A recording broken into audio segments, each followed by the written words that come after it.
All right, we know that yoga is good for your health, right? It's good for your muscles, your vascular system, but practicing yoga also has a lot of mental health benefits. And that's especially true for people who are in substance use recovery. And today's Your Healthy Family, Fox 4 anchor Lisa Greenberg is at the David Lawrence Centers for Behavioral Health in Naples to show us the work they're doing there. Lisa.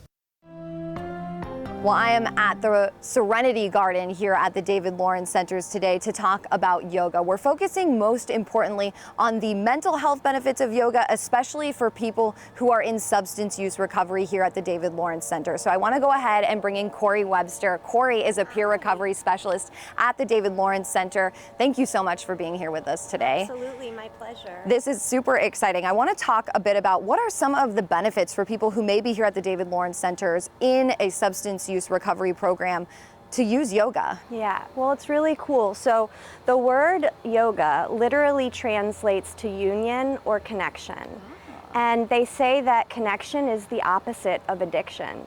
So it makes so much sense that you would incorporate a practice that encompasses this connection and teaches you how to connect with yourself, with others, spiritually, to help aid you in your recovery process. That's amazing and something I hadn't even thought of. Now, when it comes to doing yoga, I have to imagine that a big part of why it's so beneficial to people who are in recovery is it kind of relates back to the present and being in the moment. That's correct. One of the big things that I like to teach in my yoga practice or meditation practice is really coming back to the breath, because the breath is really what anchors you to the present moment. So we actually do incorporate that a lot. You know, of course this is beneficial for people who are in substance use recovery, but I have to imagine that anyone who deals with any kind of mental health struggle, I know myself, I deal with anxiety, doing yoga has to be beneficial for people who deal with those types of struggles as well.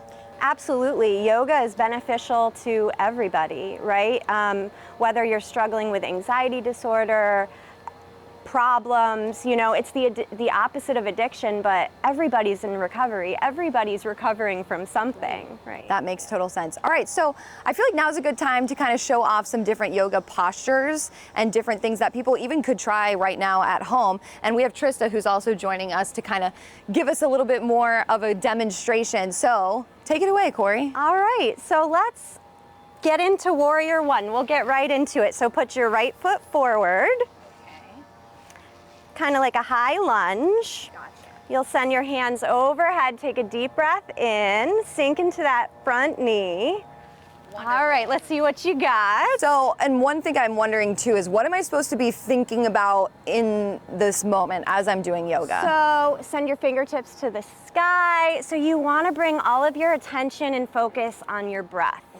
More specifically, the sensations of your breath, the way that it feels flowing through your body, the temperature of the air as it makes its way through your nostrils and hits the back of your throat.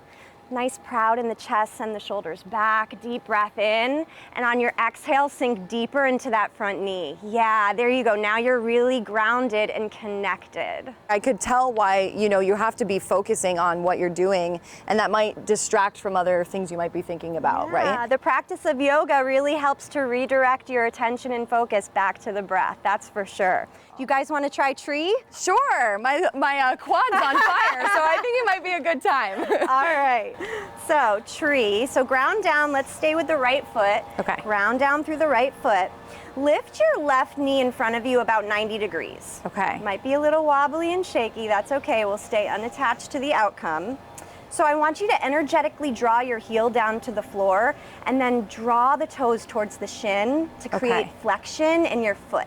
Nice. Perfect. See how you're more stable and supported now when everything's engaged? Swivel the sole of the foot to meet your supporting leg. And when it gets there, press the sole of your foot into the leg, but also press the leg into the sole of your foot. Okay. Really emphasizing that connection. Yeah. Connection, just like what we talked about. Yeah. Awesome. Very good. And on your next inhale, if you're feeling frisky, you can send the hands high overhead. And notice, right, I think we all try to resist falling, but literally it's the only way to activate the stabilizer muscles, which in turn gets you stronger so that you can hold the posture longer. I could see where this is something that would be beneficial for people who are just trying to bring themselves back to the current moment, not have to worry about what's going on in the future, not have to worry about what's happened in the past and any struggles that they might be going through right now. Absolutely. Thank you so much, Corey, for showing me these movements. I'm already sweating, so and we're just getting started. And coming up in our next hour, we're going to talk more about Corey herself. She has a very personal connection, not just to yoga, but to the David Lawrence Center and her own recovery. So that's coming up here in just a bit. Keep it here on Fox 4. All right, good advice to get your morning started.